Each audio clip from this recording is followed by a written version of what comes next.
కాంగ్రెస్ ప్రభుత్వం 2 లక్షల ఉద్యోగాలను వెంటనే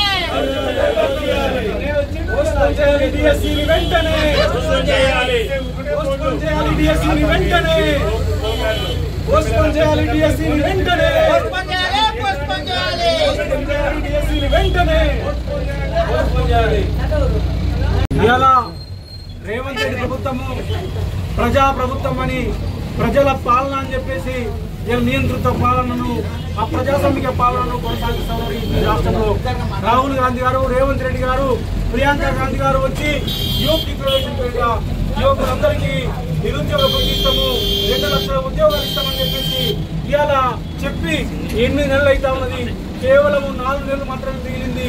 ఇంకా ఎప్పుడు ఇస్తావు రేవంత్ రెడ్డి గారు మీరు ఉద్యోగాలు అని చెప్పేసి మా బిడ్డలందరూ రోడ్ల మీదకి వస్తే వాళ్లకు సంఘీభావంగా బీసీ జనసభ, హిందూ బీసీ మహాసభ, అట్లాగే ఎంబీసీ సంఘాలు, అట్లాగే విద్యార్థి సంఘాలు, విద్యార్థి నిరుద్యోగ సమాఖ్య, ఓయూజేఏసీ, బీఆర్ఎస్సీ పార్టీ అందరం కలిసి, యాదవ సంఘాలు అందరం కలిసి ఇలా పెద్ద ఎత్తున సెక్రటేరియట్ ముట్టడి కార్యక్రమానికి ఇవాళ సంఘీభావం చెప్పడానికి వస్తే చాలా దుర్మార్గంగా ఈ ప్రభుత్వము ఇవాళ అరెస్ట్ చేస్తా ఉన్నది.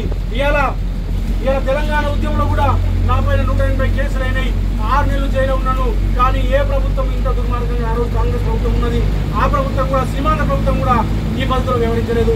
ఇలా మొత్తం కూడా ఈ పద్ధతిలో మ్యాన్యువల్ చేసి ఇలా బట్టలు చింపేసే పరిస్థితి, ఇలా దాడులు చేసే పరిస్థితి, కొట్టే పరిస్థితి, చివరికి జర్నలిస్టు మీద కూడా కొట్టే పరిస్థితి ఇలా దిగబడ్డదంటే ఈ కాంగ్రెస్ ప్రభుత్వం ఎంత పాశవికంగా ప్రజాపాలన అని చెప్పేసి ఆ ప్రజాస్వామిక పాలనని, ఇలా దేశముఖ పాలనని, విష్ణు రామచంద్ర రెడ్డి పాలనని మరొకసారి తెలంగాణలో తీసుకొచ్చిందని చెప్పేసి అర్థమైతే ఉన్నది. ఇప్పటికైనా నేను చెప్తా ఉన్నాం రేవంత్ రెడ్డి గారికి, ఇప్పటికైనా మీరు దేశాలకు వెళ్ళకండి. మన బిడ్డలు అడుగుతున్నట్టు, తెలంగాణ బిడ్డలు అడుగుతున్నట్టు, మా బిడ్డలు అడుగుతున్నటువంటి ఇలా వాళ్ళ 25,000 మెగా డిఎస్ అడుగుతున్నారు. వెంటనే మెగా డిఎస్ చేయాలని చెప్పేసి డిమాండ్ చేస్తాము. అట్లాగే 2,000 పోస్టులని గ్రూప్లో, 3,000 పోస్టులని గ్రూప్ 3లో ఇలా పెంచాలని చెప్పేసి వాళ్ళు అడుగుతా ఉన్నారు. న్యాయమైన డిమాండ్లు, న్యాయమైనటువంటి మీరు చెప్పింది మనిషికి 100 ఇస్తామని చెప్పేసి గ్రూప్ 1లో బట్టి విక్రమార్క అసెంబ్లీ సాక్షిగా చెప్తున్నాం. మీరు ఇచ్చిన హామీని నెరవేర్చుకోవాల్సిన బాధ్యత ఉన్నది. మేము మాత్రం చెప్తా ఉన్నాము, మీరు 2 లక్షల ఉద్యోగాలు ఇచ్చేంత వరకు వేటాడి బీసీ జనసభగా, హిందూ బీసీ మహాసభగా, అట్లాగే ఎంబీసీ సంఘాలు, విద్యార్థి సంఘాలు అందరం కలిసి నిరుద్యోగుల పక్షాన ఎట్లాంటి త్యాగాలకైనా సిద్ధపడమని చెప్పేసి హెచ్చరిస్తా ఉన్నాం. ఇది మేధావులు